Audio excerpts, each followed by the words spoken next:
Hello friends, welcome to Yuva vlog. இந்த வீடியோவில் நம்ம இறால் தொக்கும் மீன் வறுவலும் எப்படி செய்ய போகிறோம் அப்படிங்கிறத பார்க்க போகிறோம். அதுக்கு முன்னாடி நம்ம சேனலை சப்ஸ்கிரைப் பண்ணாதவங்க சப்ஸ்கிரைப் பண்ணிக்கோங்க.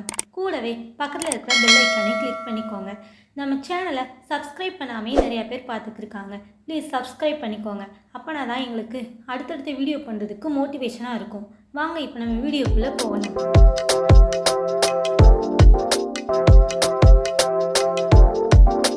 நான் இன்றைக்கி ஒரு 1/4 கிலோ அளவுள்ள இறால் வாங்கியிருக்கேன். இறால் மேலே இருக்கிறத மட்டும்தான் நம்மளுக்கு க்ளீன் பண்ணி தருவாங்க. உள்ளே இருக்கிறதெல்லாம் நம்ம தான் க்ளீன் பண்ணணும். இறாலை பின்னாடி திருப்பி ஒரு பின்னூசியை வச்சு லைட்டாக எடுத்து விட்டோம்னா ஒரு நூல் மாதிரி ஒரு பிளாக் கலரில் தெரியும். அந்த இதை பிடிச்சி இழுத்தோம்னா நெட்டாக அந்த நார் மாதிரி நம்மளுக்கு வந்துடும். அதை எப்பயுமே எடுத்துருங்க. இது மாதிரியே எல்லா இறால்லையும் இருக்கிற அந்த பிளாக் கலர் நாரெல்லாம் ரிமூவ் பண்ணிவிட்டு க்ளீன் பண்ணி வச்சுக்கோங்க. அதுக்கப்புறம் க்ளீன் பண்ணிவிட்டு கொஞ்சோண்டு மஞ்சத்தூள் சேர்த்துக்கோங்க. மஞ்சத்தூள் சேர்க்கும்போது இறாலில் இருக்கிற கவுச்சி வாசம் எல்லாமே போயிடும். அப்போ நம்ம சமைக்கும்போது இறால் கவுச்சி வாடை அடிக்காமல் நல்லாயிருக்கும். நெக்ஸ்ட்டு கொஞ்சோண்டு கல்லுப்பு சேர்த்து அதில் நல்லா பிரட்டி விட்டுக்கோங்க. இப்போயே உப்பு சேர்க்கும்போது இறால் நல்லா உப்பு பிடிச்சி நல்லா டேஸ்ட்டாக வரும். உப்பு சேர்த்துட்டு ஒரு 5 நிமிஷம் அதை அப்படியே விட்டுருங்க. நல்லா உப்பு பிடிக்கிற வரையும் அப்படியே இருக்கட்டும். 5 நிமிஷத்துக்கு அப்புறம் அதை நல்லா ஒரு 3 டைம்ஸ் நல்லா வாஷ் பண்ணி எடுத்துக்கோங்க. ஸ்டவ் ஆன் பண்ணி அதில் ஒரு கடாய் வச்சுக்கோங்க. கடாய் சூடானதும் ஒரு 4 டேபிள் ஸ்பூன் அளவு கடலெண்ணெய் சேர்த்துக்கோங்க. எண்ணெய் அதிகமாக சேர்த்தாதான் இறால் நல்லா எண்ணெயிலே வதங்கும். நம்ம இறால் சமைக்கும்போது தண்ணி சேர்க்க போகிறது இல்லை. எண்ணெயிலே நம்ம வதக்கினாதான் அது ரொம்ப டேஸ்ட்டாக இருக்கும். அதனால் ஒரு 4 ஸ்பூன் அளவு கடலெண்ணெய் சேர்த்துக்கோங்க.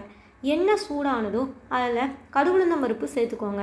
கடுகுளுந்தம் பருப்பு நல்லா வெடித்தோடனே அதில் கருவேப்பிலை சேர்த்துக்கோங்க. நெக்ஸ்ட்டு நான் ஒரு பெரிய சைஸ் பெரிய வெங்காயத்தை எடுத்து அதை சின்ன சின்னதாக கட் பண்ணி வச்சுருக்கேன். அதை சேர்த்து நல்லா அது பொன்னிறம் ஆற வரையும் நல்லா அதை வறுத்துக்கோங்க. வெங்காயம் வதங்குறதுக்கு நம்ம தேவையான அளவு தூள் உப்பு சேர்த்துக்கோங்க. கல் உப்பு சேர்க்க வேணாம். கல் உப்பு சேர்த்தோம்னா உப்பு தனியாக தெரியும். அது நம்ம சாப்பிடும்போது அது நல்லா இருக்காது. அதனால் தூள் உப்பு சேர்த்துக்கோங்க. தூள் உப்பு சேர்த்தா நல்லா டேஸ்ட் நல்லாயிருக்கும். தூள் உப்பு சேர்த்து நல்லா அதை வதக்கிக்கோங்க. பொன்னிறமாக வர வரையும் வதக்கிக்கோங்க. இறாலில் புரோட்டீனும் விட்டமின் டியும் அதிகமாக இருக்குது. இதில் கார்போஹைட்ரேட் இல்லை. அதனால் வெயிட் லாஸ் பண்ணணும் அப்படின்னு நினைக்கிறவங்க வீக்லி ஒன்ஸ் இறால் சாப்பிட்டா வெயிட் லாஸ் ஆகிறது அவங்களுக்கு ஈஸியாக தெரியும். இறாலில் விட்டமின் டி இருக்கிறனால நம்ம ஃபேஸில் இருக்கிற சுருக்கத்தெல்லாம் நீக்கி சர்மம் அழகாக மாறுறதுக்கு அது யூஸ்ஃபுல்லாக இருக்கும். இறால் கண்ணுக்கும் ரொம்ப நல்லது. அதனால் வீக்லி ஒன்ஸ் இறால் ட்ரை பண்ணி பாருங்கள். வெங்காயம் பொன்னிறமாக ஆனதும் 2 மீடியம் சைஸ் தக்காளி எடுத்து அதை சின்ன சின்னதாக கட் பண்ணி வச்சுருக்கேன். அதை சேர்த்து நல்லா அதை வதக்கிக்கோங்க. தக்காளி நல்லா வதங்கணும். தக்காளி நல்லா வதங்கினாதான் நம்மளுக்கு தொக்கு நல்லா டேஸ்ட்டாக இருக்கும். அதனால் தக்காளியை நல்லா மசிகிற மாதிரி நல்லா வதக்கிக்கோங்க. நெக்ஸ்ட்டு நம்ம தொக்குக்கு தேவையான மசாலாலாம் சேர்க்கலாம். மஞ்சள் தூள் 1/2 டேபிள் ஸ்பூன், கரம் மசால் 2 table spoon, chilli powder 1 table spoon, இஞ்சி பூண்டு பேஸ்ட்டு 1 டேபிள் ஸ்பூன் இதெல்லாம் சேர்த்து நல்லா அந்த எண்ணெயிலேயே நல்லா வதக்கி விட்டுக்கோங்க. பச்சை வாசனை போகிற வரையும் அதை நல்லா வதக்கிக்கோங்க. நெக்ஸ்ட்டு நம்ம க்ளீன் பண்ணி வச்சுருக்கிற இறாலை அதில் சேர்த்து நல்லா வதக்கிக்கோங்க. அடுப்பை மீடியம் ஃப்ளேமில் வச்சு நல்லா இறாலை அந்த மசாலாவோட பிரட்டி விட்டுக்கோங்க. நம்ம தண்ணி எதுவும் சேர்க்க தேவையில்லை. அந்த எண்ணெயிலே நல்லா இறால் நல்லா வதங்குற மாதிரி வதக்கி விட்டுக்கோங்க.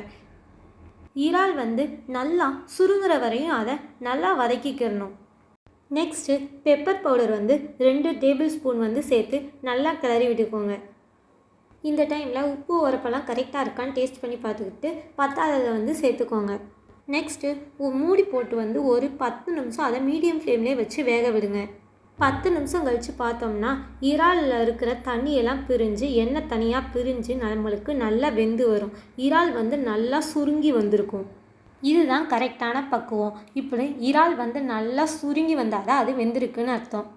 அவ்வளோதாங்க, நம்ம சூப்பரான இறால் தொக்கு ரெடி ஆயிடுச்சு. நெக்ஸ்ட்டு நான் மீன் வறுவல் செய்ய போகிறேன். நான் வீட்டில் இருக்கிற மசாலா வச்சு செய்யாமல் சக்தி மீன் வறுவல் பொரியை வச்சு நான் ஃபிஷ் ஃப்ரை செய்ய போகிறேன். இதில் நம்ம எதுவுமே ஆட் பண்ண தேவையில்லை.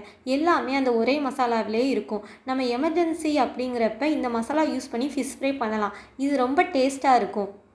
நெக்ஸ்ட்டு ஒரு அகலமான பாத்திரத்தில் நான் சக்தி மீன் வறுவல் பொடியை சேர்த்து அதில் கொஞ்சம் தண்ணி கலந்து நம்ம மீனெல்லாம் தடவி ஒரு 1/2 hour வந்து அதில் வெயிலில் காய வச்சு எடுத்துக்கிறணும். மீன் நல்லா காஞ்சதும் ஒரு கடாயில் தேவையான அளவு எண்ணெய் ஊற்றி எண்ணெய் நல்லா சூடானதும் மீனை அதில் போட்டு பொரிச்செடுத்தா நம்மளுக்கு சுவையான மீன் வறுவல் வந்து ரெடி ஆயிரும். இந்த மசாலா யூஸ் பண்ணும்போது மீன் வந்து உதிராமல் நல்லா கிறிஸ்பியாக வரும். அவ்வளோதாங்க, நம்ம சுவையான இறால் தொக்கும் மீன் வறுவலும் ரெடி பண்ணிட்டோம். இது ரொம்ப டேஸ்ட்டாக இருக்கும். நீங்களும் ட்ரை பண்ணி பாருங்கள். இந்த வீடியோ உங்களுக்கு பிடிச்சிருந்தா லைக் பண்ணுங்கள், ஷேர் பண்ணுங்கள் அண்ட் கமெண்ட் பண்ணுங்கள். நீங்கள் பண்ணுற ஒவ்வொரு லைக்கும் தான் என்னை அடுத்தடுத்த வீடியோ பண்ண மோட்டிவேஷனாக இருக்கும். மறக்காமல் சப்ஸ்கிரைப் பண்ணிக்கோங்க. நீங்கள் சப்ஸ்கிரைப் பண்ணாதான் எனக்கு சப்போர்ட் அண்டு மோட்டிவேட்டிவாக இருக்கும். ப்ளீஸ் மறக்காமல் சப்ஸ்கிரைப் பண்ணிக்கோங்க. Thank you friends.